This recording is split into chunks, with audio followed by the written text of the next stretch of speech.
Oke, baik. Assalamualaikum warahmatullahi wabarakatuh. Selamat pagi kepada seluruh peserta BUSMED pada pagi hari ini. Sebelumnya saya ingin mengucapkan terima kasih banyak kepada para peserta dan juga pada panitia dan tentunya pada narasumber kita untuk yang sudah meluangkan waktunya pada pagi hari ini untuk mengikuti acara webinar kita yang pertama tentang DD mata merah nih.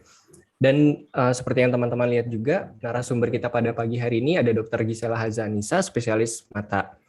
Nah, sebelum kita mulai pada webinar hari ini, baiknya kita berdoa dulu. Baiknya kita berdoa dulu agar tujuan serta tujuan teman-teman mengikuti webinar pada pagi hari ini itu tercapai. Dan tentunya harapan dari BUSMED adalah teman-teman bisa mendapatkan banyak manfaat dari kegiatan pada pagi hari ini. Untuk kepada teman-teman berdoa menurut agama dan kepercayaan masing-masing dipersilahkan. Baik, jadi tema kita pada pagi hari ini ada DD mata merah gitu. Kalau misalnya boleh cerita nih, dulu pasti teman-teman yang generasi 90-an nih pernah dengar ya, kalau misalnya ada pas TK atau SD temannya itu lagi sakit mata, terus dibilang, jangan lihat saya gitu, nanti tertular gitu matanya gitu. Nah, seiring berkembangnya seiring teman-teman beranjak dewasa dan tentunya belajar di kedokteran, jadi tahu tuh jawabannya nanti, itu mitos atau fakta gitu. Dan sebenarnya sampai saat ini ya, kalau boleh cerita, saya juga pernah masih ada isu-isu seperti itu di masyarakat. Pas saya dapat pasien dengan keluhan mata merah, ibunya nanya, dok ini anaknya boleh nggak tatapan sama kakaknya gitu. Dan ini udah tugas kita sebagai dokter untuk bisa meluruskan hal-hal seperti ini. Cukup lucu ya sebenarnya isu-isu yang dulu beredar di masyarakat gitu. Nah, tentunya peserta pada pagi hari ini kan ada dokter umum juga nih. Saya yakin pasti selama praktek jadi dokter itu seenggaknya pernah menangani seenggaknya satu pasien dengan keluhan mata merah. Nah, saya juga survei nih ke teman-teman saya, dengar cerita sebanyak apa sih sebenarnya pasien dengan keluhan mata merah ini gitu. Dan biasanya permasalahannya adalah ketika menentukan etiologi gitu. Ini kira-kira apa sih penyebab dari mata merahnya? Bisa glukoma, bisa infeksinya karena bakteri, virus atau yang lainnya gitu. Itu masih belum bisa ditentukan biasanya. Karena juga keterbatasan pemeriksaan di fasilitas pelayanan primer. Nah, pas jadinya apa yang dilakukan gitu, terapi coba-coba, kita pasiennya datang kita obatin dulu Bu dengan obat A gitu, nanti kalau misalnya tidak ada perbaikan 3-5 hari ke depan silahkan kembali lagi, dan nanti ujung-ujungnya juga bisa jadi dirujuk itu sama dokternya. Nah, oke. Jadi ternyata sepenting itu ya tentang si mata merah ini gitu. Banyak hal yang harus diluruskan juga. Maka dari itu narasumber kita hari ini langsung saja kita sambut ya Dr. Gisela Hazanisa, spesialis mata. Selamat pagi dokter. Selamat pagi, Dokter Kevan. Oke dok, gimana dok kabarnya hari ini, sehat? Baik, alhamdulillah. Oke, sehat ya dok. Sehat. Kesibukannya gimana dok sekarang? Kesibukannya saya praktek aja, tapi masih baru lulus, karena baru lulus jadi ya masih cari-cari praktek juga. Oke, keluarga juga sehat ya dok di rumah? Alhamdulillah. Oke, ya dok, sebelum kita masuk untuk diskusi sama dokter, saya izin untuk memperkenalkan dokter ke peserta dulu ya dok, Iya. untuk membacakan CV-nya ya. Jadi untuk narasumber kita pada pagi hari ini ada Dr. Gisela Hazanisa, dokter spesialis mata. Beliau adalah lulusan FKUI, mulai dari meraih gelar dokter sampai spesialisnya semuanya di FKUI. Kemudian beliau ini next. Nah, beliau ini aktif juga menjalani riset. Terakhir risetnya di tahun ini ya dok, ada validitas dan reliabilitas memografi ini. Kemudian juga nggak kalah penting adalah sempat memenangkan dan presentasi di beberapa acara mata. Itu beliau pernah menjadi pemenang ke-7 kategori post resident di acara Perdami ke-43 di Padang. Kemudian top 5 free paper Young Ophthalmologist Symposium. Ini di tahun ini dan saya nonton nih dok yang ini. Oh ya. Iya. Terus pernah ke Bangkok juga untuk mempresentasikan poster gitu. Baik, next. Nah, sebelum mulai acara pagi hari ini, saya izin untuk membacakan peraturannya, dok. Jadi webinar ini akan dijalani sejak pukul 10, tadi udah dibuka jam 10, kemudian setiap peserta ini silahkan untuk memasukkan nama lengkapnya. Setiap peserta juga diwajibkan untuk mematikan mic-nya. Tapi kalau misalnya teman-teman mau sambil makan atau minum itu diperbolehkan tentunya. Dan kalau mau mengaktifkan kamera untuk nanti bertanya atau interaksi dengan narasumber juga dipersilahkan. Nanti kalau misalnya ada pertanyaan, teman-teman boleh langsung ngetik di kolom Zoom atau di kolom live streaming YouTube. Nanti akan dibacakan oleh saya dan langsung saya sampaikan kepada Dr. Gisela. Nah, kolom chat ini hanya digunakan untuk memberikan pertanyaan ya. Jadi nggak ada yang berkabar atau say hi gitu teman-teman ya, karena biasanya salah ngirim gitu. Nah, peserta juga dilarang mengganggu kelangsungan webinar. Kalau misalnya nanti setelah ditegur tidak dapat dikondisikan, maka admin dari pihak Busmed akan mengeluarkan peserta dari room. Dan saya izin juga dok untuk video ini di live streaming di YouTube, jadi nanti akan dipublikasikan juga ke teman-teman yang mungkin mau menonton ulang gitu. Oke, dok, sebelum masuk ke pertanyaan, dokter menyampaikan materi, sebenarnya dari pengalaman dokter Gisel nih, sebagai dokter yang udah menjalani pendidikan juga di pendidikan mata, ilmu kesehatan mata, sebanyak apa sih dok sebenarnya pasien dengan keluhan mata merah ini yang datang biasanya? Oke. Ya, pertama saya ucapkan terima kasih ya udah diundang oleh tim teman-teman dari Busmed nih, bagus sekali acaranya, programnya, kemudian dan lain-lain untuk menambah ilmu teman-teman dokter umum maupun calon dokter umum. Mengenai topik mata merah ini sendiri memang merupakan salah satu kelainan mata yang sering ditemukan, baik saat saya waktu dulu menjadi dokter umum maupun akhirnya saya ikut pendidikan dokter spesialis mata. Karena differential diagnosisnya itu luas sekali dan banyak. Jadi setiap diagnosis diferensial itu kasusnya itu mungkin bisa dibilang majority dari tiap-tiap jenis gitu. Jadi dibandingkan dengan yang seperti kita tahu temannya satu lagi selain mata merah itu mata tenang ya. Nah, mata merah ini lebih banyak dibanding yang mata tenang dengan gangguan visus gitu. Jadi dan kalau pengalaman saya sebagai dokter umum pun biasanya yang paling sering karena kita sebagai dokter umum itu biasanya ada yang jaga IGD ya, Dokter Kevin. Nah, di IGD itu kadang karena masyarakat itu kan tidak tersortir ya, kalau ke IGD ya mereka mungkin dengan keluhan apapun akan ke IGD gitu. Jadi biasanya yang datang ke IGD itu justru kasus-kasus trauma. Nah, kasus-kasus trauma ini biasanya munculnya tandanya itu juga salah satunya mata merah gitu. Jadi di acara ini kita berharap bisa membedakan nih mana sih mata merah yang ringan yang bisa ditangani sebagai dokter umum dan mana kasus-kasus mata merah yang sifatnya mungkin karena trauma yang berat dan harus segera dirujuk gitu. Oke, baik dokter. Jadi langsung aja ya dok, buat waktunya saya persilahkan dokter Gisela untuk menyampaikan materinya 20 menit kali 20-30 menit dok. Baik.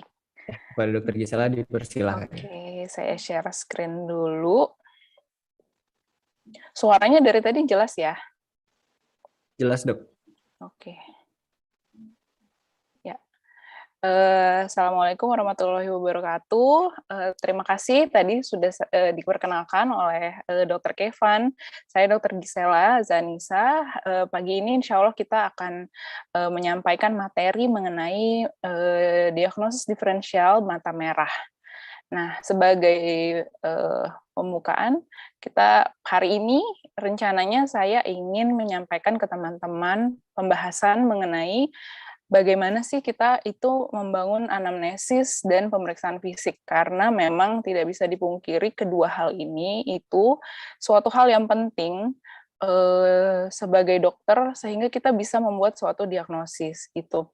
Dan tidak hanya di bagian mata, justru di bagian-bagian lain itu juga penting. Nah, yang saya sering perhatikan adalah dokter-dokter umum itu mungkin kalau sudah ketemu pasien kasus mata, datangnya, "Dok, ini matanya ini." Langsung biasanya dia akan skip 1 step, 2 step misalnya dalam pemeriksaan fisik, anamnesisnya juga cuma, "Iya, kenapa merah, dari kapan?" Dah rujuk gitu, biasanya gitu ya.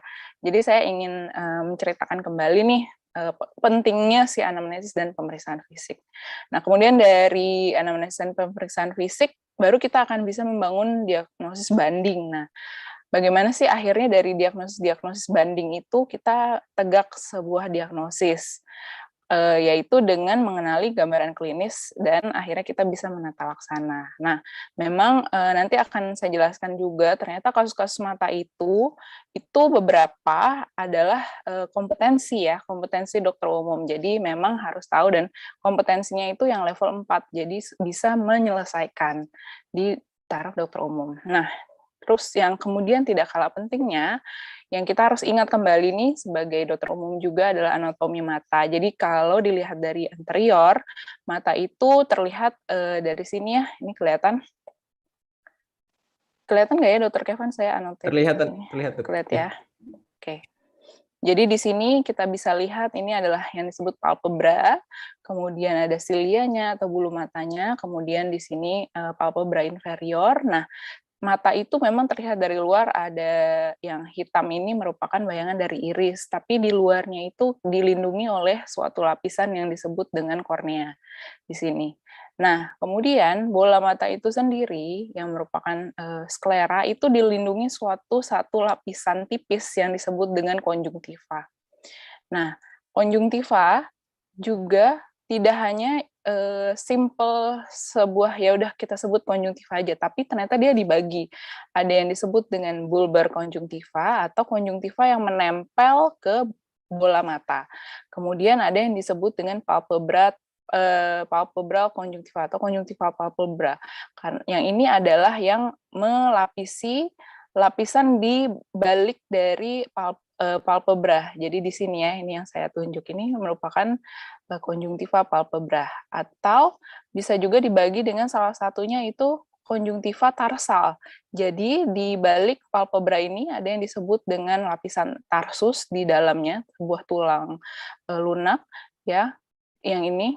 Nah, ada di belakangnya disebut dengan konjungtiva tarsal. Jadi konjungtiva itu kalau bisa dibilang dibagi jadi 3 bagian, yaitu konjungtiva tarsal dari kulit ini, kemudian dia akan menjadi konjungtiva tarsal, sehingga saat kita eversi ini ada lapisan yang tipis di sini yang melindungi lapisan di belakang palpebra, kemudian di balik antara palpebra dan bola mata itu ada yang disebut dengan lapisan fornix. Jadi fornix itu juga palpebra, cuma dia batas bawah dan batas bawah di sini ya ada palpebra inferior, kemudian batas atas ini yang kemudian nanti berubah lagi menjadi konjungtiva bulbar yang melapisi bola mata gitu. Nah, selanjutnya yang kita harus tahu juga yaitu lapisan dari kornea. Jadi kornea itu tidak hanya selapis gini, simple, tapi dia itu terdiri dari 5 lapisan. Pertama yang paling luar yang ke dunia luar adalah epitel, kemudian ada satu membran namanya membran Bowman, kemudian yang paling tebal yaitu lapisan stroma yang terdiri dari lapisan-lapisan kolagen, yang sel-sel kolagen, dan kemudian akhirnya ada membran endoteliumnya. Nah, kepentingan dari kornea ini merupakan dia merupakan medium refraksi media yang penting dan paling luar, sehingga kalau terjadi kerusakan di salah satu lapisan dari epitel, stroma, maupun endotel, itu bisa mengganggu penglihatan sehingga terjadi penurunan visus nantinya. Tapi kita harus mengetahui dulu ada 5 lapisan yang penting di kornea. Kemudian selanjutnya, mengenai mata merah, memang yang membuat kita akan akhirnya mengetahui kenapa sih terjadi mata merah itu memang ternyata konjungtiva dan kornea itu diperdarahi oleh pembuluh darah ya, yang terutama dari arteri siliar anterior di sini. Dia akan berputar di kornea dan di konjungtiva 360 derajat. Tapi pembuluh darah itu akan berhenti di limbus kornea, jadi dia tidak akan sampai di tengah kornea, karena akan mengganggu media refraksi. Kemudian selanjutnya ini saya ingin mengingatkan kembali aja bahwa mata itu pentingnya dia adalah supaya jalan dari cahaya yang dari luar akan sampai ke retina atau yang disebut dengan makula sehingga bisa terbentuk menjalan ke saraf dan akhirnya sampai ke otak. Nah, semua lapisan ini harus terjaga transparansinya sehingga cahaya itu bisa masuk dan jatuh tepat di makula. Antara lain media refraksinya itu yang bisa kita lihat di sini adalah kornea, kemudian bilik mata depan atau anterior chamber ini adanya isinya aqueous humor, kemudian ada lensa, dan akhirnya vitreous cavity atau isinya ini vitreous humor. Sehingga akhirnya nanti cahaya jatuh tepat di retina di makula dan terbentuk hingga saraf ke otak. Nah, kemudian kita harus mengerti dulu nih apa sih sebenarnya pengertian mata merah gitu. Nah, mata merah itu adalah karena tampak kelainan di struktur mata yang bervaskuler di anterior, yaitu sklera, konjungtiva, seperti yang sudah saya jelaskan tadi, bisa diakibatkan oleh inflamasi dan degenerasi. Kemudian mata merah itu sendiri nanti akan dibagi menjadi dua, yaitu visusnya normal, ya, di mana pasien tidak ada keluhan buram sama sekali, dan kemudian visusnya turun, yaitu ada keluhan buram. Kenapa? Karena ada keterlibatan media refraksi yang sudah saya jelaskan tadi. Biasanya sifat penurunan visusnya ini sifatnya akut atau subakut pada mata merah. Jadi sebenarnya untuk mendiagnosis mata itu cukup mudah ya, karena dia sifatnya sistematis. Jadi kita tinggal lihat aja dari depan ke belakang, kelainannya ada di mana-mana aja, kemudian membaginya juga mudah, matanya merah atau matanya tenang dulu. Kemudian masalahnya yang kedua, visusnya bagaimana, normal atau turun, kemudian kalau mata yang tenang itu turunnya mendadak atau turunnya perlahan, itu aja. Jadi sangat mudah sebenarnya kalau ingin dimengerti, jadi nggak usah harus dihafal misalnya seperti ini. Nah, ini contoh-contoh diagnosis banding dari mata merah. Yang saya bold di sini itu ternyata yang saya baru baca juga itu adalah kompetensi dokter umum levelnya 4. Jadi dokter umum harus mampu mengenali, kemudian mendiagnosis, dan melakukan tata laksana mandiri hingga tuntas gitu. Di sini ada konjungtivitis, perdarahan subkonjungtiva, dry eye, episcleritis, dan benda asing. Tapi benda asingnya yang di konjungtiva. Sedangkan untuk yang visus turun, ternyata memang sudah saya pelajari tidak ada yang level 4, melainkan level 3. Baik 3A maupun 3B, yang artinya dia mampu mendiagnosis, melakukan tata laksana awal, dan merujuk. Jadi harus diberikan suatu tata laksana awal. Nah, itu kan kita harus bisa diagnosis ya, berarti ya. Nah, itu antara lain contohnya seperti keratitis, glaukoma akut, uveitis anterior, nanti akan kita jelaskan selanjutnya. Gitu. Nah, kemudian masuk ke bagian yang penting menurut saya, di mana anamnesis itu harus dilakukan sebagai seorang dokter, sehingga kita bisa membangun suatu diagnosis, banding, dan menyingkirkannya. Pertama yang kita harus tanyakan itu ya tadi, keluhannya apa? Merah, oke. Kemudian kita tanya onsetnya bagaimana, dalam jam atau sampai beberapa hari, itu sebutannya mungkin akut ya. Cuma kalau dia udah terjadi beberapa hari sampai beberapa minggu, itu bisa subakut, dan kalau udah lebih dari itu biasanya kronis. Lalu bagaimana lateralitasnya? Pasien ini keluhannya satu mata atau keduanya? Karena banyak kelainan-kelainan atau diagnosis diferensial yang dia karakteristik sekali, biasanya tidak terjadi bilateral gitu, atau malah pasti terjadinya bilateral gitu.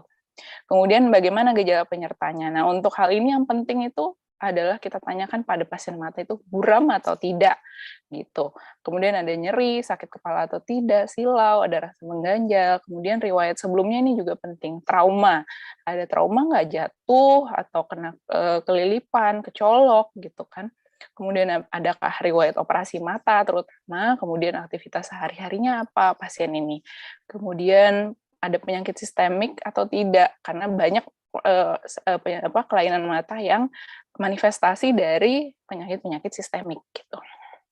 Kemudian selanjutnya yang penting untuk dokter umum juga adalah melakukan pemeriksaan fisik.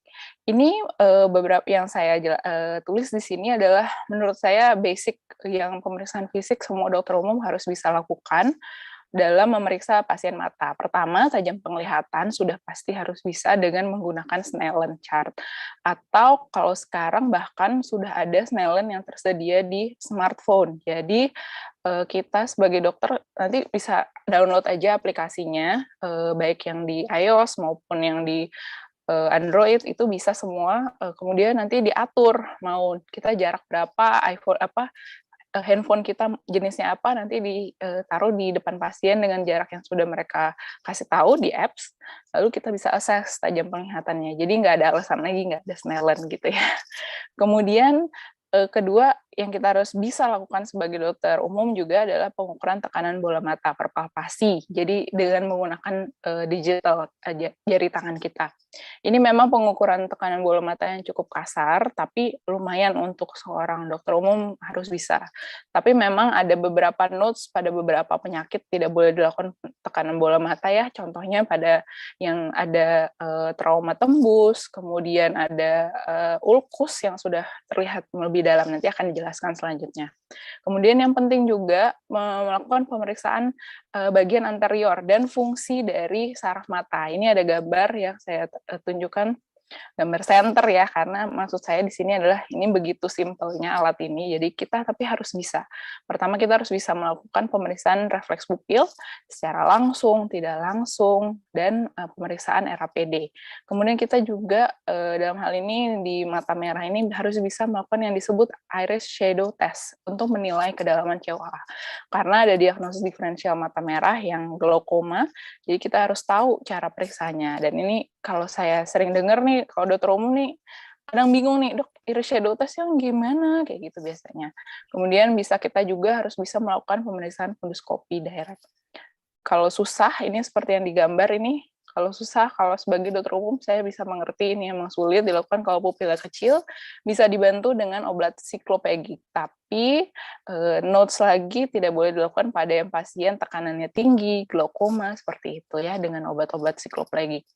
Kemudian yang terakhir yang saya juga merasa penting untuk mata merah itu kita harus bisa melakukan pewarnaan permukaan okuler dengan fluoresen. Nanti akan saya jelaskan selanjutnya.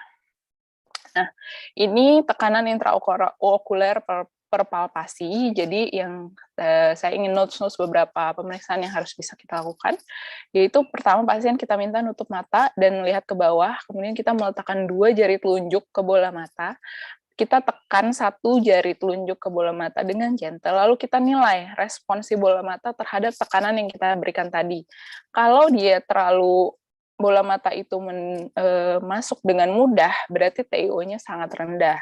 Tapi kalau bisa agak melengkung dikit, terindentasi dikit, tetapi bola mata masih terasa firm, itu berarti TIO-nya normal. Tapi kalau kita ternyata tekan dan bola mata itu tidak teridentasi sama sekali, dan bahkan kita bisa merasakan perabaan yang keras, berarti TIO-nya meningkat. Nah, kalau ingin coba boleh ke mata sendiri, itu kita bisa rasakan bahwa kalau TIO-nya normal, kayak gini loh, gitu. Berarti kurang dari ini berarti dia TIO-nya rendah, lebih dari ini berarti TIO-nya meningkat, gitu.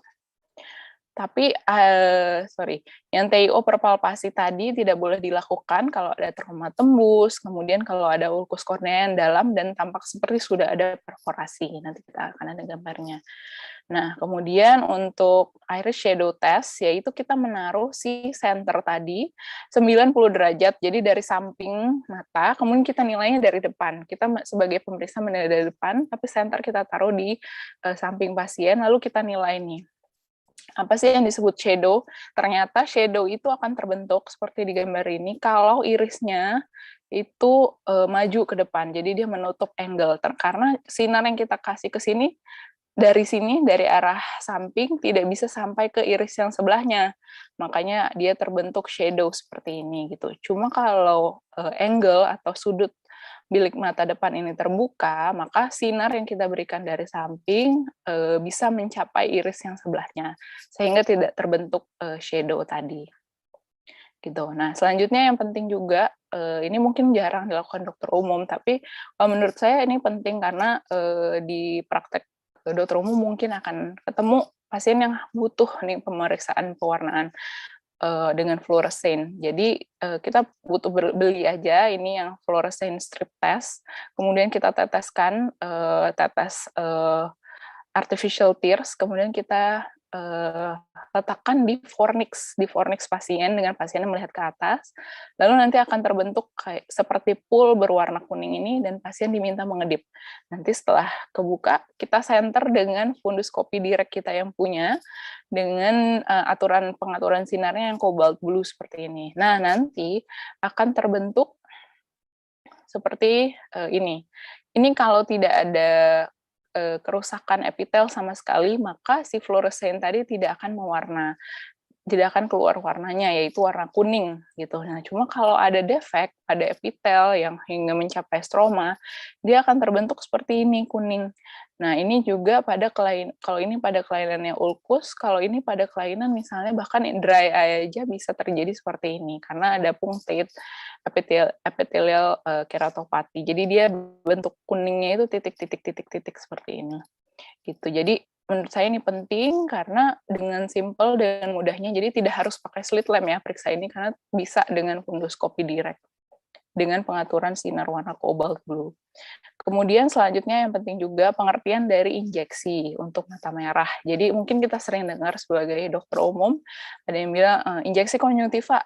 Injeksi siliar apa sih sebenarnya bedanya? Jadi kalau injeksi konjungtiva itu bisa dilihat dia pelebaran pembuluh darah dan kongestinya itu rata dari limbus sampai ke pinggir. Jadi diffuse dari semuanya.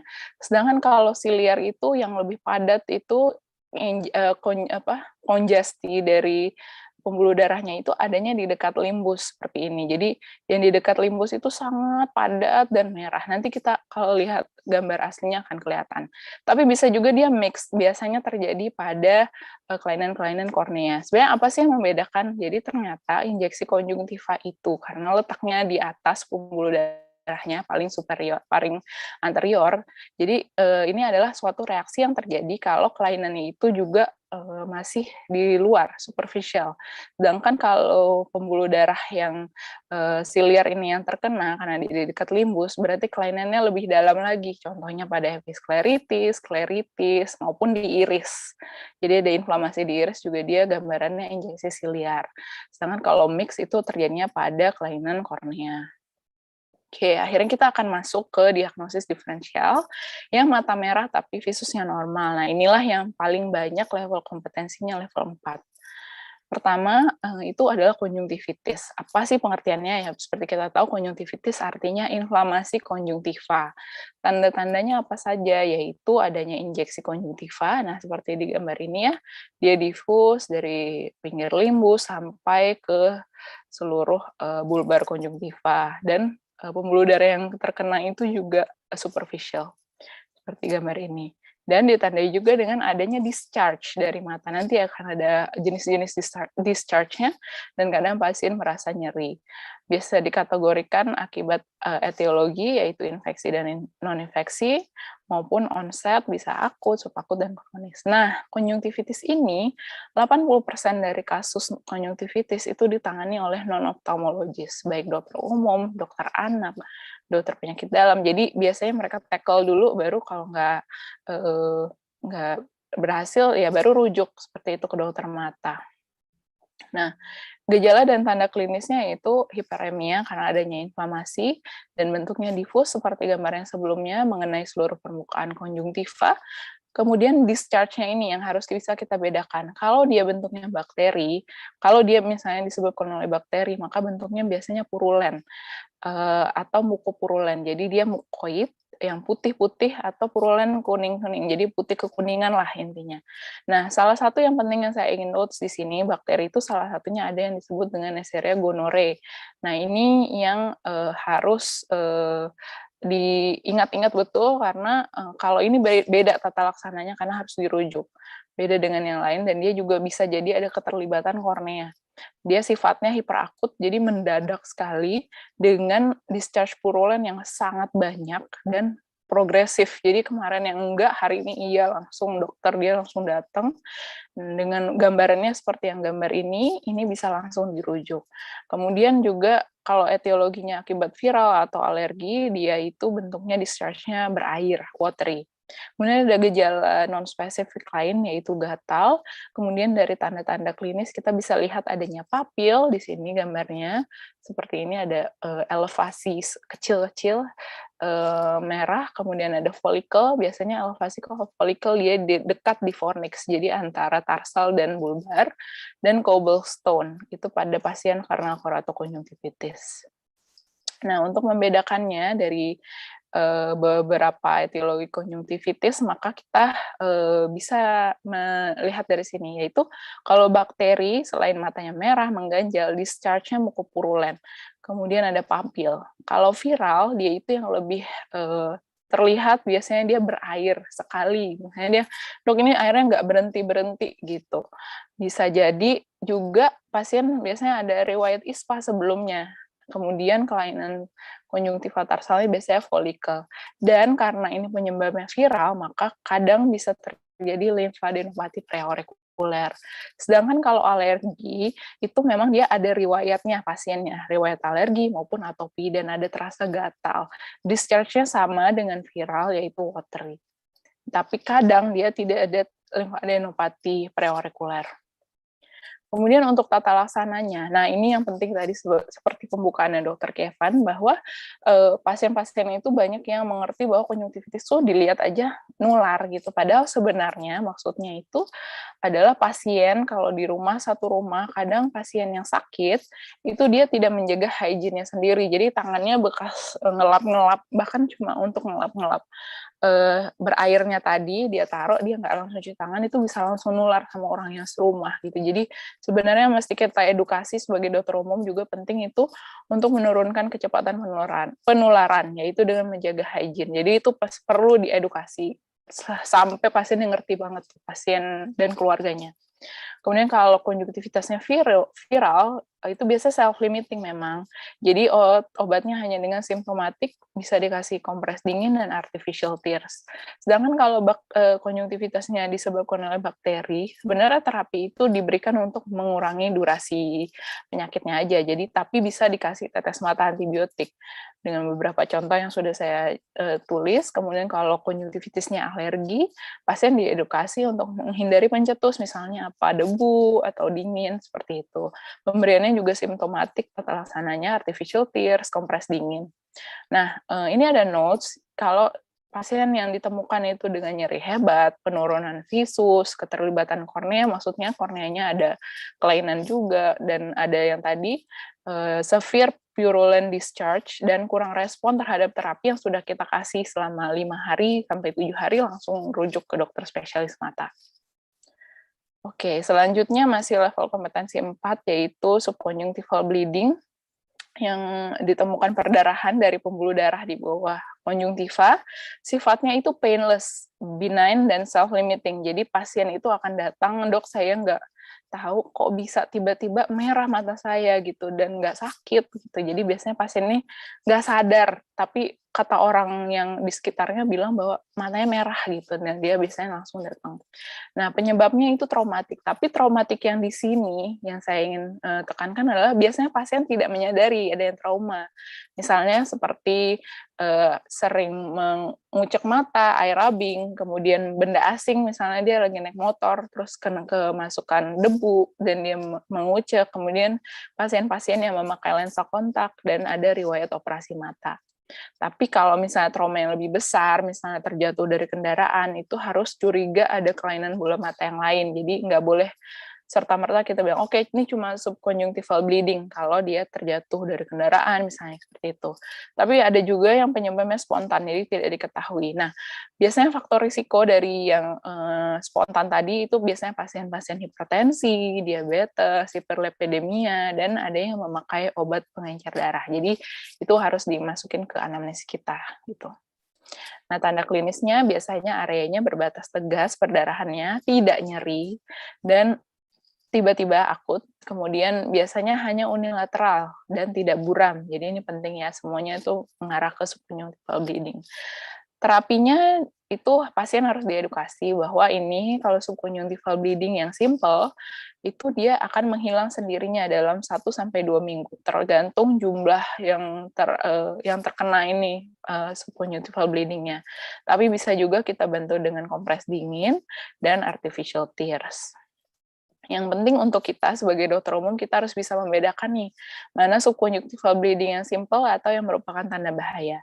Kalau ada riwayat trauma, misalnya jatuh, terkena ada ruptur, maksudnya bola matanya terluka, dan ada hematoma, itu kita harus segera rujuk. Kemudian kalau ada proptosis atau matanya menonjol, kemudian kemosis seperti di gambar ini ya, kemosis itu konjungtivanya membengkak, kemudian dia ada buram dan respon pupilnya jelek, ada silau, curiga, kelainan lain, dan langsung rujuk. Nah, ini gambar yang ini, yang saya ingin tekankan adalah bahwa kita harus bisa melihat nih, kok pupilnya nggak bulat di tengah ya, ini malah lonjong, kemudian subconjunctival bleeding-nya di sini ada kemosis. Takutnya di sini ada ruptur sklera nih di bawah yang ini, jadi nggak boleh kita bilang, oke Pak, nih obat kasih pulang. Jadi harus ditanyain dulu, biasanya sih jelas ya kalau ini mungkin dia ada riwayat jatuh dan lain-lain, jadi langsung merujuk gitu. Selanjutnya yang kompetensi 4 juga adalah dry eye atau mata kering. Jadi kita harus tahu dulu nih sebenarnya ternyata mata itu di depannya kornea ada lagi yang disebut dengan tear film atau lapisan air mata. Lapisan air mata itu terdiri dari 3 ya. Pertama musin, yang paling dalam, paling depannya kornea langsung, musin, kemudian aqueous layer, dan terakhir lipid.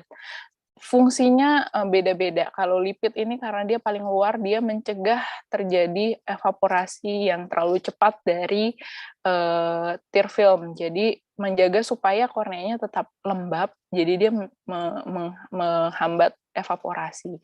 Sedangkan kalau aqueous layer ini tugasnya ya seperti untuk membasahi, jadi lapisan kornea ini selalu smooth, jadi penglihatan itu selalu jelas. Nah, kapan terjadi dry eye? Itu kalau dari ketiga lapisan ini terjadi kelainan, sehingga korneanya ini akan ada terjadi kerusakan permukaan okuler dan akhirnya muncul ketidaknyamanan karena kornea ini kan dipersarafi juga oleh saraf-saraf. Jadi kalau dia terjadi kerusakan, langsung pasien itu akan merasa ketidaknyamanan.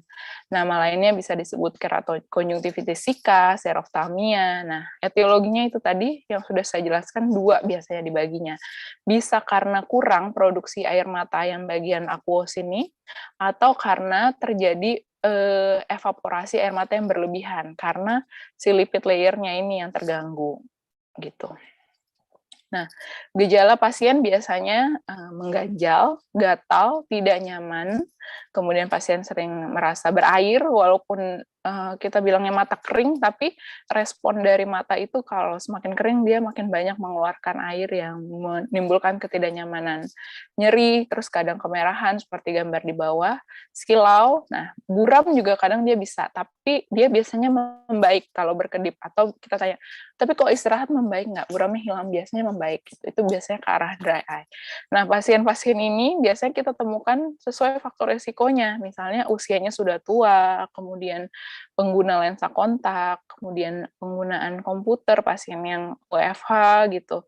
Kemudian lingkungannya, bagaimana polusinya, kemudian keadaan lingkungan dia kerja itu kelembapannya rendah, kering, kemudian ada riwayat obat-obatan, misalnya obat antihistamin, kemudian obat untuk jerawat, isotretinoin. Tata laksananya bagaimana? Jadi tata laksana untuk dry eye itu kita berikan untuk meringankan gejala dan meningkatkan kenyamanan pasien serta mengembalikan keadaan lapisan air mata yang rusak tadi. Sebagai dokter umum kita bisa memberikan artificial tears, bisa kita minta pasien untuk berikan 4 kali sehari hingga 10 kali sehari. Kemudian bisa kita berikan juga lubrikan mata atau bentuknya gel 1 kali saat malam hari.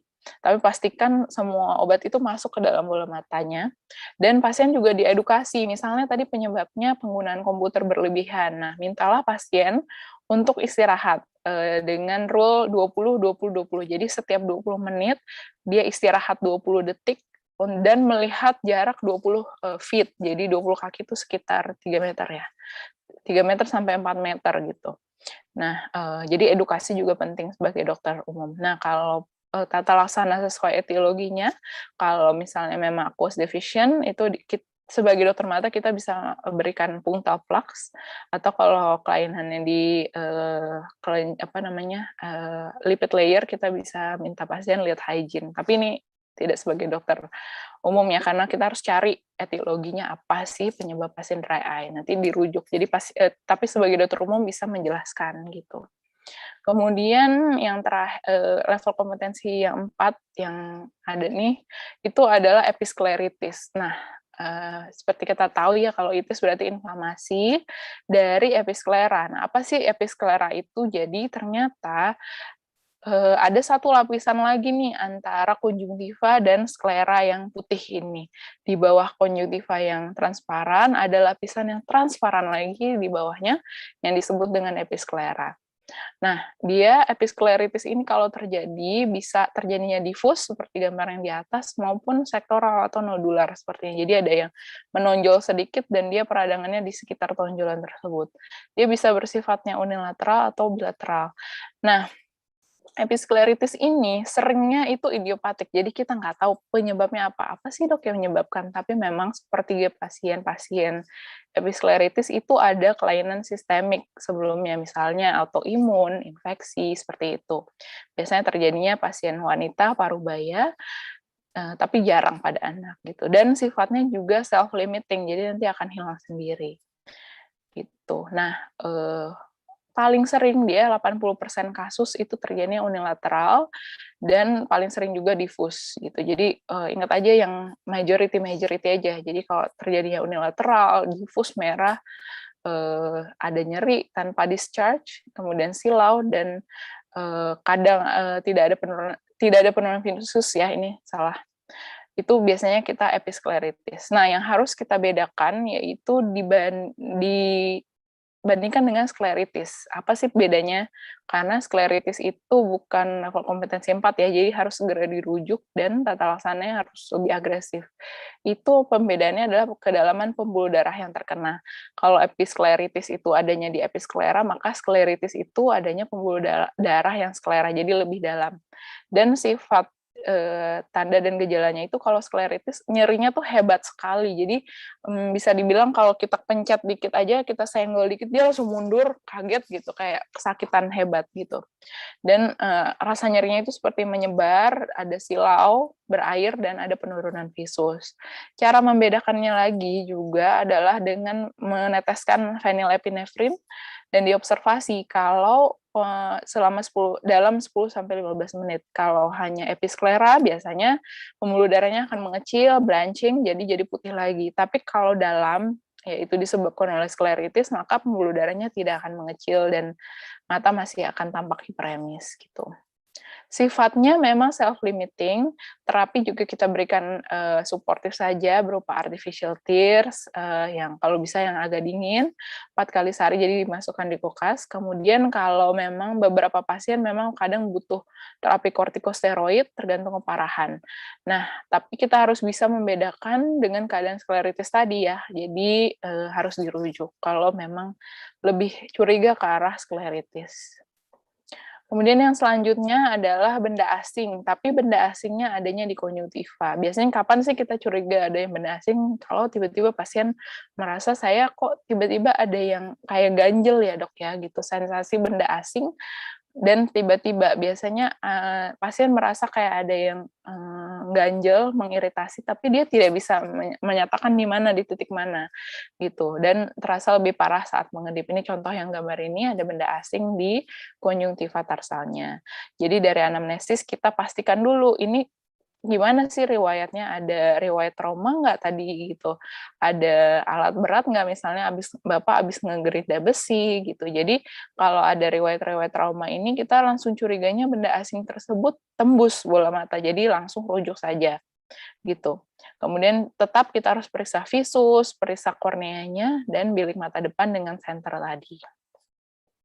Kemudian kalau memang kita sudah yakin benda asingnya itu konjungtiva saja, bukan di kornea dan bukan luka tembus, seperti kalau gambar ini kan ini benda asingnya ada di kornea.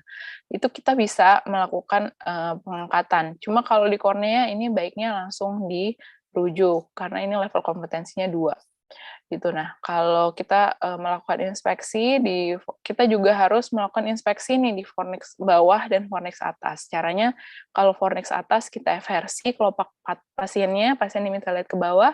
Kalau di fornix inferior pasien melihat ke atas, kita buka yang palpebra inferiornya.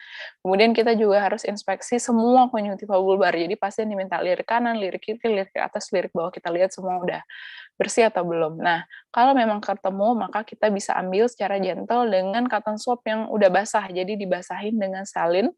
Tapi kalau sulit, masih nempel juga, boleh diirigasi dengan salin. Jadi disemprot-semprot, di-squid-squid tapi diteteskan tetes mata anestesi dulu, 1-2 tetes sebelum dilakukan irigasi.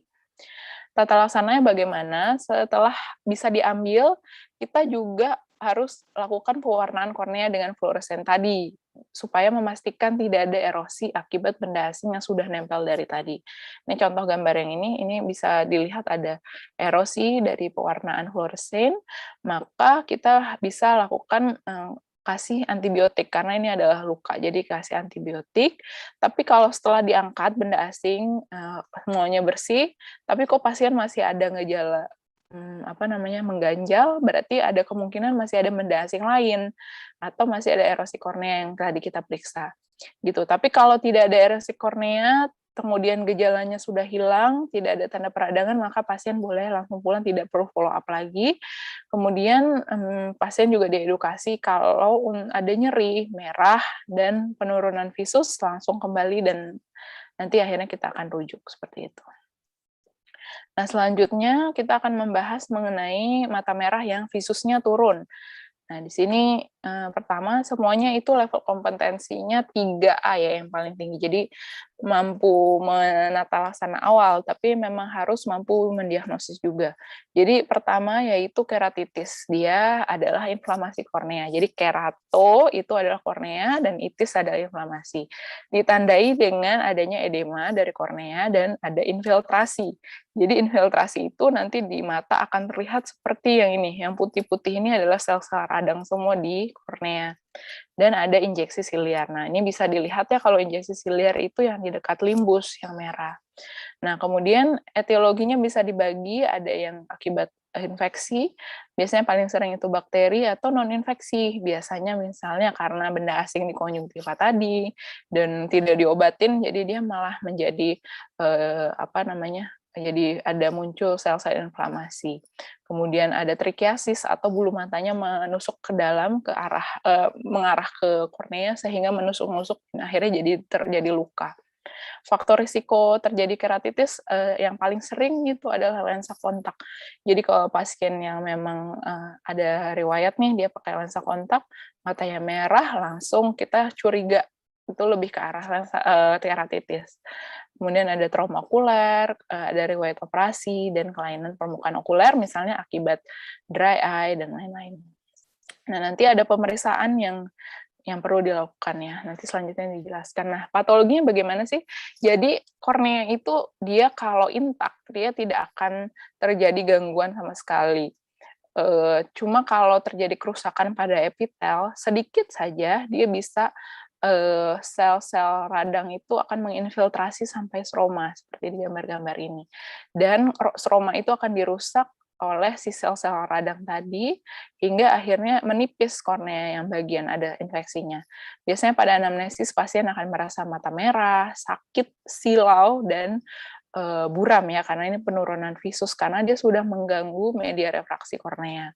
Kemudian dari pemeriksaan fisik kita menemukan penurunan visus dari pemeriksaan visus dan keadaan kornea dengan pewarnaan fluoresen yang tadi. Jadi ini kalau semua pada gambar-gambar ini kalau ditetes, kalau kelainannya di epitel dia akan terwarnai seperti gambar ini.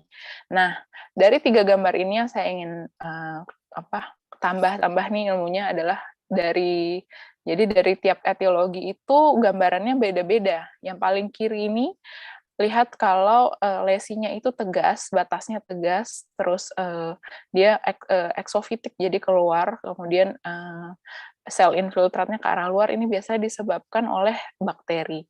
Nah, yang bagian tengah ini adalah gambarannya, lihat bahwa lesinya itu pinggirnya tidak berbatas tegas, kemudian ada lesi-lesi satelit di sekitarnya, ini biasanya disebabkan oleh jamur. Sedangkan kalau yang paling kanan, ini bentuknya dendritik, dia ada seperti akar-akarnya seperti ini, biasanya disebabkan oleh virus HSV. Nah, tata laksananya bagaimana? Jadi tata laksana itu harus diberikan sesuai dengan etiologi, tapi etiologi itu hanya bisa ditentukan melalui kultur, terutama misalnya bakteri ya, itu kulturnya apa yang hasilnya. Cuma kalau dari klinis saja kita kan bisa membedakan ya, kalau bakteri itu batasnya tegas, virus itu seperti dendritik, kalau jamur itu bentuk pinggirnya tidak tegas, kemudian ada lesi satelit. Nah, itu kita juga bisa menentukan dari pemeriksaan fisik. Gitu. Nah, kalau misalnya bakteri, lebih juga curiga ke arah bakteri, maka kita bisa berikan tetes mata antibiotik yang sifatnya empirik, misalnya fluoroquinolone, seperti itu. Kalau virus, kita bisa berikan tetes mata antivirus, dan kalau jamur bisa diberikan tetes mata anti jamur. Tapi untuk dokter umum, karena level kompetensinya 3A, maka diberikan tata laksana awal dan langsung dirujuk untuk pasien-pasien keratitis. Selanjutnya, level kompetensi 3, tapi yang sifatnya gawat darurat, yaitu adalah glaukoma akut. Tapi lebih tepatnya lagi, penyebutannya adalah glaukoma akut sudut tertutup, karena glaukoma itu bisa juga terjadi pada sudut terbuka. Bagaimana sih mekanismenya sebenarnya? Jadi glaukoma itu adalah kelainan optik neuropati, jadi rusaknya saraf mata, biasanya faktor risikonya karena tekanan intraokulernya meningkat dengan cepat. Nah, kalau glaukoma akut, terjadi peningkatan cepat dari tekanan intraokular akibat hambatan nih, tertutup di outflow-nya si aqueous humor, karena biasanya dia secara normal, aqueous humor itu diproduksi oleh badan silier, ke arah depan, melewati depan lensa, di balik iris, dia akan ke bilik mata depan, dan keluar di trabecular meshwork, ini salah satunya. Nah, apa yang terjadi pada glaukoma akut sudut tertutup? Nah, biasanya terjadi presipitasi oleh dilatasi pupil. Misalnya, pasien-pasien yang beresiko glaukoma itu dia ada di ruangan gelap, misalnya kan membuat pupil itu terdilatasi. Nah, saat dia terdilatasi, maka iris ini akan menempel sekali dengan lensa, jadi kontak iris dan lensanya meningkat, dan sehingga terjadilah pupillary block, yaitu aqueous humor yang diproduksi di badan silier di belakang tidak bisa nih keluar ke bilik mata depan, dan karena dia build up di sini, dia akan menekan iris ke depan dan menutup sudut mata depan. Jadi aqueous humor yang tadi ada di sini tidak bisa keluar juga lewat sini. Nah, biasanya itu kalau kita lihat dari depan, itu akan terlihat merah, kemudian ini pupilnya mid dilatasi, kemudian ini sudut bilik mata depannya dangkal, jadi dengan iris shadow test yang tadi akan terbentuk shadow di sini. Tuh. Kemudian biasanya korneanya juga keruh. Nah, di gambar selanjutnya, tanda dan gejalanya dari glaukoma akut itu dia sudden, jadi sangat tiba-tiba. Jadi pasien biasanya datang langsung dengan nyeri hebat, sakit kepala, sebelah saja biasanya ya, kemudian dia ngeluh lebih buram dari sekitarnya, dan coba tanya, Bapak kalau lihat dengan mata itu ke misalnya lampu, Bapak ngelihat ada pelangi nggak gitu, gambaran halo di sekitar cahaya terang. Hal ini disebabkan karena kalau tekanan intraokularnya tinggi, korneanya jadi edem, jadi membuat gambaran halo kalau pasien melihat cahaya terang. Biasanya juga, dan ini seringnya, pasien itu saking nyerinya dia mual dan muntah, pupilnya mid dilatasi, jadi sebesar ini. Dia tidak dilatasi tapi tidak miotik juga. Korneanya keruh dan injeksi konjungtiva yang berat. Dan TUE-nya meningkat. Ini bisa kita pastikan dengan tekanan perpalpasi. Karena level kompetensinya 3, maka kita harus mampu melakukan tata laksana awal, yaitu tujuannya menurunkan TIO. dengan cara produksinya diturunkan dan outflow-nya dinaikkan.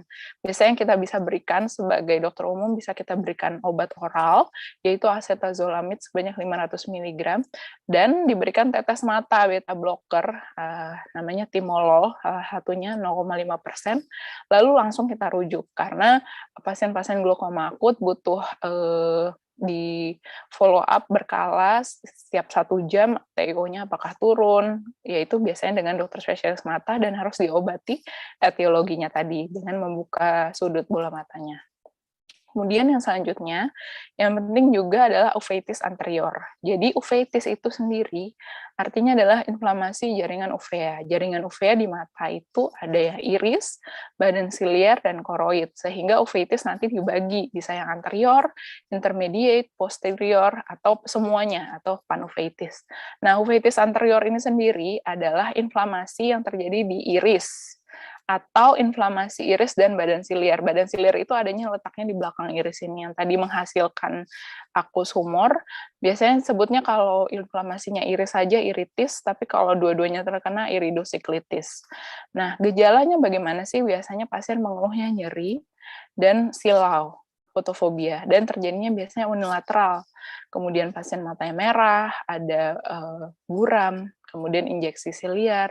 Kemudian ini sel dan flare pada bilik mata depan mungkin sulit ya diperiksa kalau dengan senter saja. Tapi biasanya gambarannya seperti ini. Nah, di kornea pun terlihat biasanya kalau yang kita bisa lihat besar-besar ini ada titik-titik di sini. Nah, ini adalah keratik precipitate atau sel-sel radang tadi di bilik mata depan yang menempel di endotel kornea. Bagaimana sih anamnesisnya, caranya kita bisa mendekatkan uveitis anterior? Biasanya kita tanya, onsetnya bagaimana, kapan munculnya, biasanya tiba-tiba, gejalanya bagaimana. Biasanya pasien-pasien uveitis anterior itu pernah ada serangan seperti ini sebelumnya. Jadi ini suka berulang si uveitis anterior ini.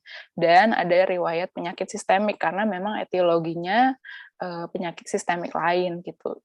Sebagai dokter umum kita bisa memberikan tata laksana awal dengan memberikan tetes mata kortikosteroid, yaitu prednisolon acetate. Tapi harus hati-hati, pasien juga harus diedukasi, karena biasanya kalau memang uveitis anteriornya simpel, setelah dia mendapat tetes mata kortikosteroid, keluhannya langsung hilang, dan dia biasanya tidak mau lagi tuh, kita misalnya udah kasih rujuk ke dokter spesialis mata, dia udah enak ngapain ke dokter spesialis mata lagi. Nah, dan takutnya kalau ada riwayat, ada serangan lagi selanjutnya, dia akan pakai lagi si tetes mata kortikosteroid tadi gitu. Dan hal ini bisa berbahaya kalau pasien melakukan terus-menerus, bisa membuat tekanan bola matanya tinggi, glaukoma sekunder, atau bisa jadi katarak komplikata karena pemakaian kortikosteroid. Jadi, pasien harus diedukasi dengan benar bahwa obat ini hanya untuk sekali ini dan hanya boleh diberikan oleh dokter. Kalau ada keluhan lagi seperti ini, Bapak harus ke dokter dulu dan kita periksa dulu apakah sama dengan keluhan sebelumnya, seperti itu. Kemudian kita juga bisa kasih tetes mata sikloplegik, contohnya dengan atropin, dan kemudian pasien kita rujuk ke dokter spesialis mata. Nah, ini yang selanjutnya adalah level kompetensi 2, yaitu endoftalmitis dan panoftalmitis. Apa pengertiannya? Jadi, seperti yang kita tahu, itis ya, berarti inflamasi. Kalau endoftalmitis artinya yang ada di dalam jaringan intraokuler, yaitu aqueous humor dan atau vitreous humor yang terjadi inflamasi. Kalau panoftalmitis, maka yang inflamasi adalah semua jaringan intraokuler dan ekstraokuler, termasuk ototnya dan struktur sekitarnya. Biasanya yang bengkak itu hingga kelopak mata. Nah, dari etiologinya bisa terjadi karena infeksi dan non-infeksi, bisa juga terjadi eksogen akibat misalnya operasi, bisa juga endogen karena pasiennya DM, bisa juga disebabkan oleh bakteri, jamur, dan parasit. Ini pertama yang kita akan jelaskan dulu eksogen. Misalnya eksogen akibat endoftalmitisnya itu terjadi karena gangguan terhadap mata, misalnya pasien habis operasi mata, atau kena trauma, misalnya kecolok gitu, atau akibat progresi dari proses inflamasi yang tadinya hanya keratitis, kita ketemu seminggu lalu, terus dia nggak berobat dengan benar, malah dia tetes-tetesin lain, misalnya daun sirih, kan sering nih ya pasien kayak gitu ya, malah menjadi yang seperti di gambar ini. Dan ini memang endoftalmitis itu kita harus pastikan dengan USG karena kita ingin melihat si vitreous humornya bagaimana, apakah banyak inflamasi.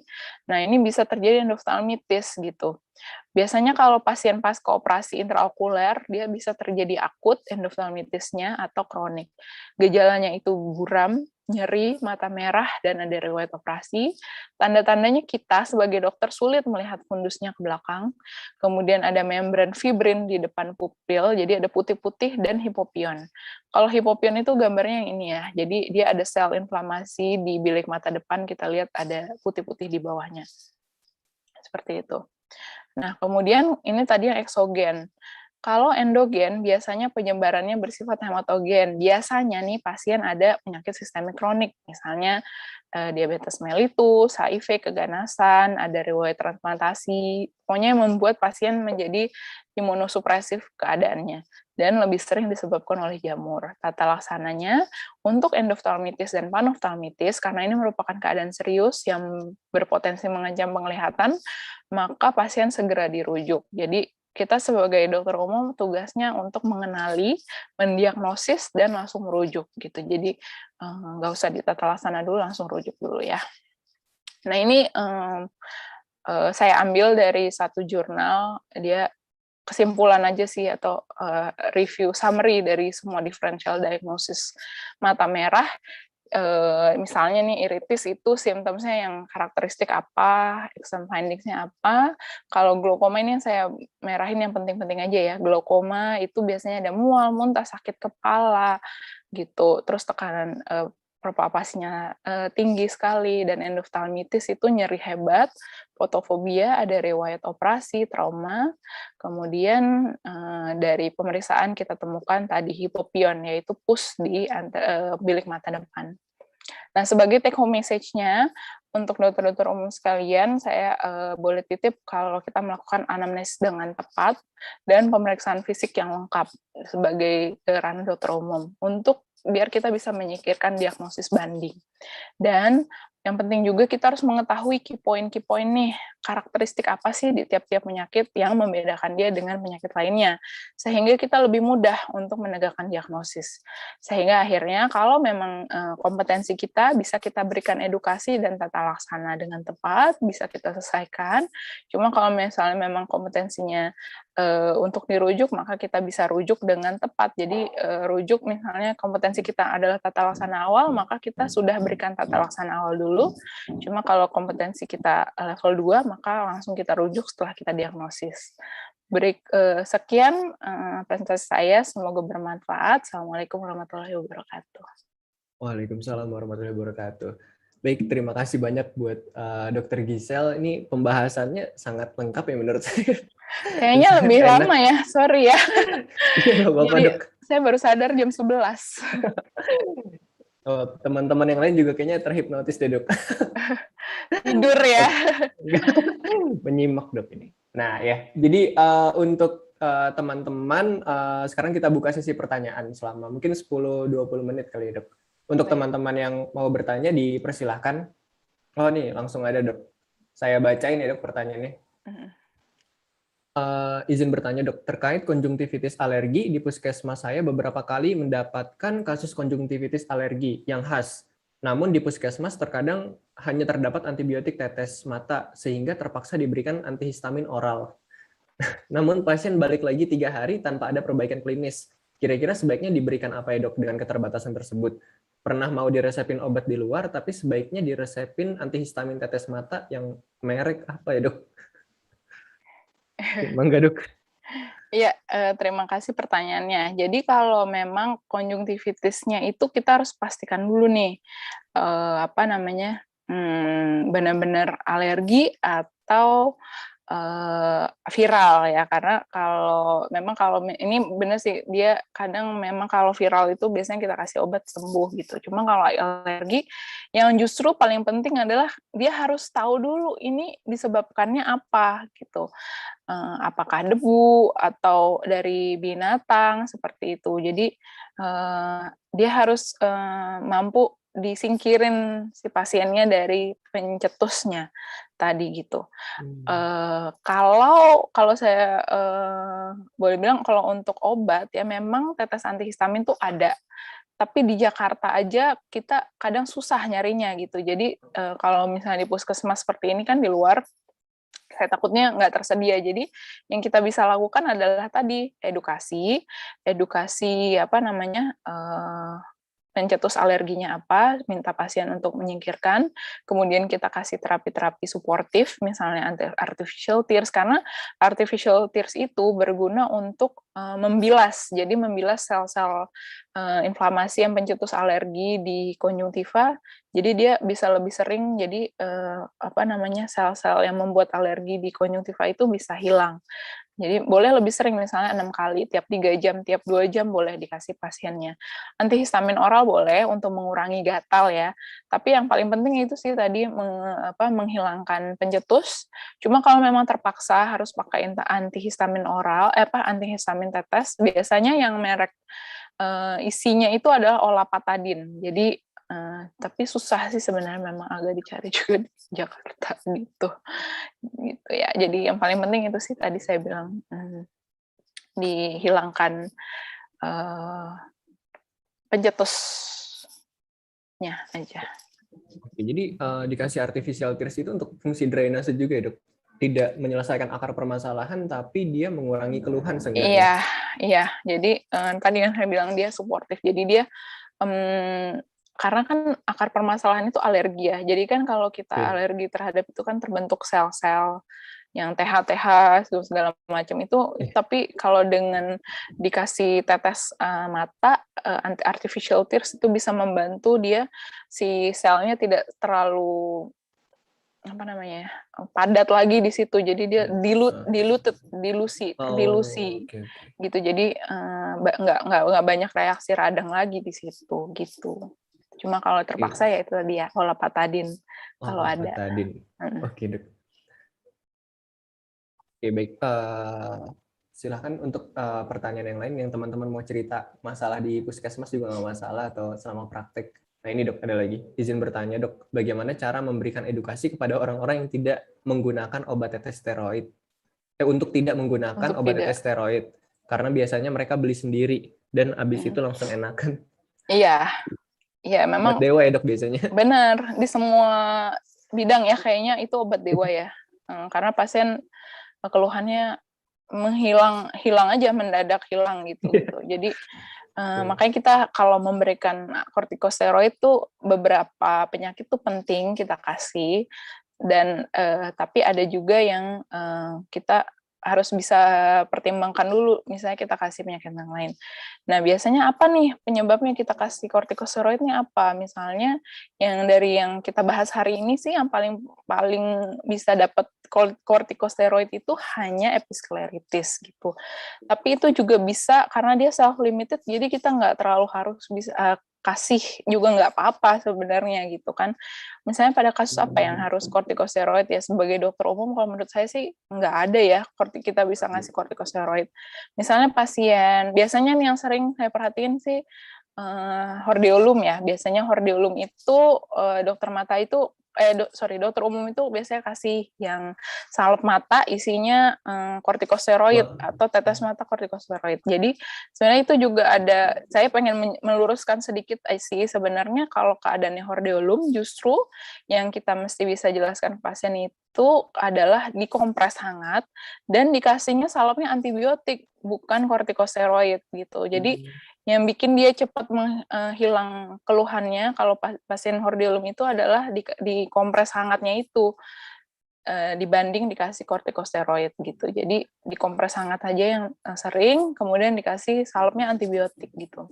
Kalau memang ternyata pasiennya udah punya kortikosteroid sendiri nih gitu, yang bukan kita kasih juga gitu ya, kita harus bisa edukasi sih dengan benar bahwa kortikosteroid itu kalau kasihnya asal tanpa dilihat dokter dulu, bisa jadi kita kasih pada keadaan yang infeksi, dan itu malah memperburuk si infeksi. Misalnya pasiennya ternyata habis kecolok, kelilipan, keratitis, dia kasih kortikosteroid makin parah ya, malah makin jadi ada jamur, seperti itu keratitisnya. Jadi harus mampulah kita sebagai dokter umum kita edukasi benar-benar gitu bahwa ini bahayanya ini A, B, C, D.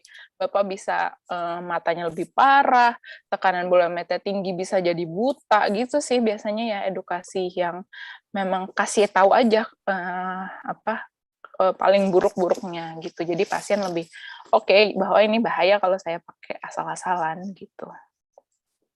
Oke, penting kita tahu ya dari penggunaan steroid itu kita edukasi ke pasiennya bahayanya, efek sampingnya, ngebuat dia lebih aware gitu. Iya. Nah, ini mungkin 5 menit lagi kali ya dok. Boleh. ada pertanyaan lagi nih dok.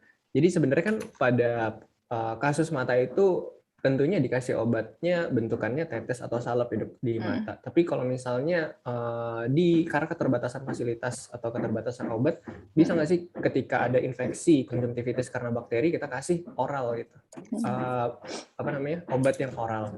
Atau ada bedanya nggak sih dok ketika pasien ini infeksi karena bakteri kita berikan antibiotik yang tetes atau salep gitu? Oke. Pertanyaannya bagus. Emang sering saya temuin juga sih ini ya. Jadi gini, kalau misalnya itu kan tadi infeksi berarti keratitis ya, yang ke arah ulkus ya, Dokter Kevin. Jadi pemberian antibiotik oral itu diketahui tidak terlalu baik mempenetrasi jaringan kornea. Gitu. Jadi kalau kelainannya hanya di depan, misalnya tadi kita lihat cuma lecet, kemudian ulkus yang superficial, itu malah kalau kita kasih antibiotik oral nggak ngaruh, karena nggak ada yang sampai ke korneanya gitu. Jadi antibiotik oral itu hanya indikasi kalau ada sel inflamasi, sel-sel radangnya itu di bilik mata depan, baru dia ada kerjanya gitu. Jadi udah ke arah si endoftalmitis, tapi juga kita kalau ketemu endoftalmitis udah nggak pakai oral lagi karena udah IV ya kalau di dokter spesialis matanya. Jadi kalau misalnya pada keterbatasan fasilitas gitu ya, mau nggak mau kita minta pasiennya untuk cari obat tetes matanya gitu. Nah, karena memang nggak ngaruh soalnya, jadi mendingan kita rujuk aja tuh pasien gitu ya, daripada kita kasih tapi nggak ada gunanya gitu, ngerti ya maksudnya? Karena ya itu, oral itu nggak mempenetrasi sampai kornea gitu. Terus habis itu untuk pemilihan, jadi tetes mata atau salep nih dok gitu. Jadi kalau kita perhatiin tadi ya, semua yang saya itu adalah bentuknya tetes mata. Kenapa? Karena tetes mata itu dia pembawanya itu kan juga masih sama tears kita. Jadi itu nggak ada sifat racunnya. Cuma kalau misalnya kita salah nih, pasien datang dengan trauma, ada luka yang bisa jadi itu luka tembus yang ke bilik mata depan. Jadi misalnya udah tembus lewat kornea ya, terus kita malah resepinnya salep, justru itu bahaya karena kan nggak boleh harusnya gitu loh, karena si salep itu ada vehicle-nya itu nggak cocok, malah bersifat toksik untuk mata gitu. Jadi kalau kita nggak yakin nih gitu, kita periksa, aduh nggak yakin nih tembus nggak ya gitu. Kalau menurut saya sih safe, untuk safe-nya kita pakai tetes mata aja gitu. Salep-salep itu kita reserve untuk misalnya yang yakin banget ini nggak kena kornea deh misalnya, hordeolum gitu, itu boleh pakai, justru malah lebih berpengaruhnya dengan salep gitu. Cuma kalau trauma kemudian luka atau dia ulkus yang udah kita nggak yakin nih dalamnya sebagaimana, kita kasihnya tetes aja gitu. Oke. Saya baru tahu sebenarnya ternyata pemilihan antara tetes dan salep itu juga ada efeknya ya terhadap pasien. Iya. Nah, jadi kalau saran saya sih sebagai dokter umum itu ya safe-nya aja ya, kita tetes mata gitu. Tapi pada kasus lain misalnya si hordeolum tadi ya, ini kan paling sering sebenarnya hordeolum ya. Cuma kan nggak termasuk ke mata merah yang saya jelaskan hari ini. Itu malah justru dia lebih ngaruhnya pakai salep mata karena lebih masuk ke jaringan si palpebra konjungtiva tarsalnya gitu. Oke. Baik, terima kasih banyak dokter atas jawaban dari pertanyaannya. Nah, karena udah jam 11.15, kita tutup aja kali ya Dok untuk Baik. sesi pertanyaannya. Ya sebelumnya saya ingin mengucapkan banyak terima kasih banget buat teman-teman semua yang udah berpartisipasi menyimak sampai jam 11 ini pagi-pagi hari Minggu, dan tentunya kepada Dokter Gisela yang udah meluangkan waktunya ya Dok. Maaf ya kelamaan, nggak Gak sadar. apa-apa. Gak apa-apa Dok. Iya, terima kasih banyak kepada Dokter Gisela yang udah bagus banget untuk nyampeinnya. Saya jadi review lagi dan jadi tahu lagi gitu apa yang bisa dilakukan nanti ke depannya. Gitu. Makasih semuanya. Semoga jelas ya, insya Allah ilmunya bermanfaat buat teman-teman. Amin. Amin. Iya.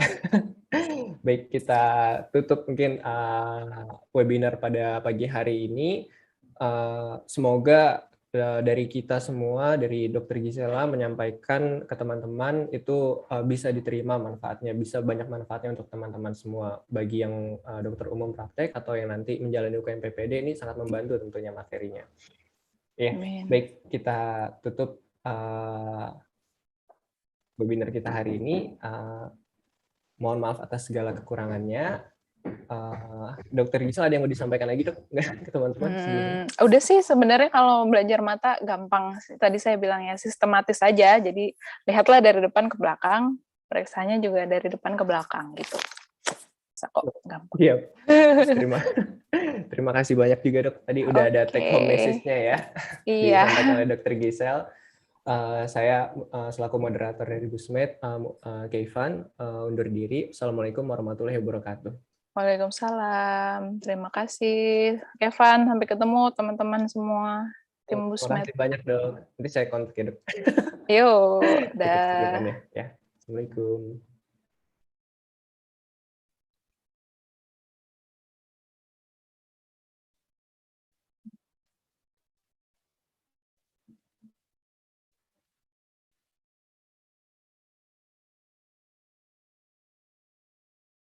Sama teman-teman.